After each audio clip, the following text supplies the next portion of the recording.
Have you ever heard a story so terrifying, so strange, that it blurs the line between folklore and historical fact? Today, we're journeying back to 1817, to a small farm in Tennessee, to uncover one of America's most bone-chilling tales, the legend of the Bell Witch. It all started on a quiet evening.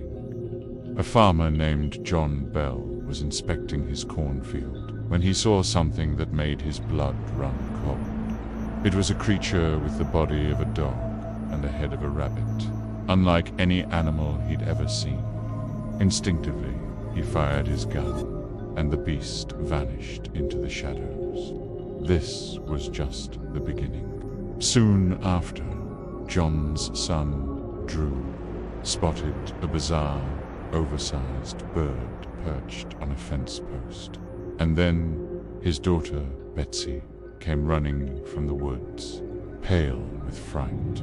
She claimed to have seen a young girl in a green dress, lifeless, hanging from a tree branch, only for the apparition to disappear when she looked again. The strangeness had officially moved from the fields and into their lives.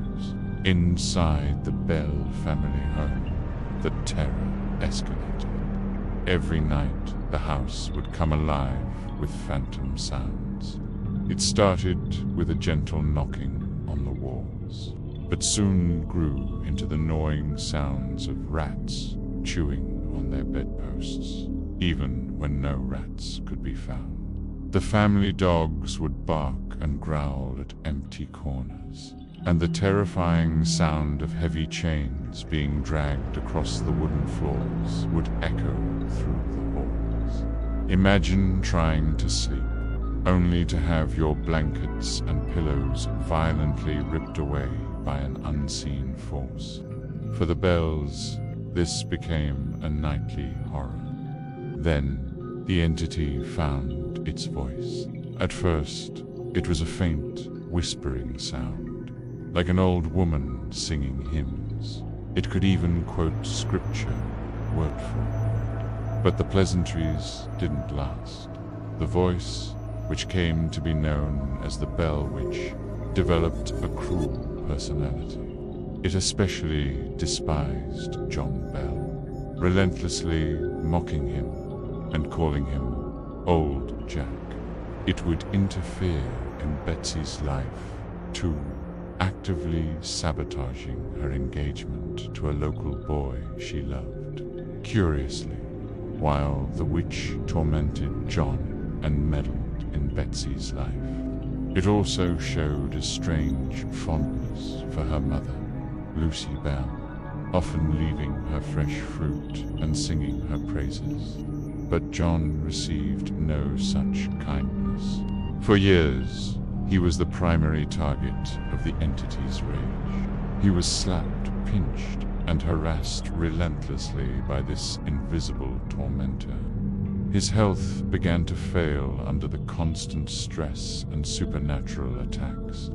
Finally, in December of 1820, John Bell fell gravely ill. He was confined to his bed, his strength fading fast. One day, a mysterious vial filled with a dark liquid was found in the medicine cabinet. As the family wondered what it was, the witch's voice boomed through the room, cackling with triumph. It proudly declared that it had given Old Jack a dose from the vial while he slept, and that he would never recover. The next day, John Bell was dead. After John's passing, the witch's presence began to fade. Its voice was heard less and less, and the violent activity ceased. It promised to return in 7 years, and some say it did, but it never tormented the family with the same intensity again. The story of the Bell Witch remains a chilling piece of American history, a documented account of a family tormented by a force that to this day has never been fully explained. Thank you so much for joining me on this journey into the paranormal. If you enjoyed this story, please hit that like button and subscribe for more dives into the world's greatest mysteries. See you next time.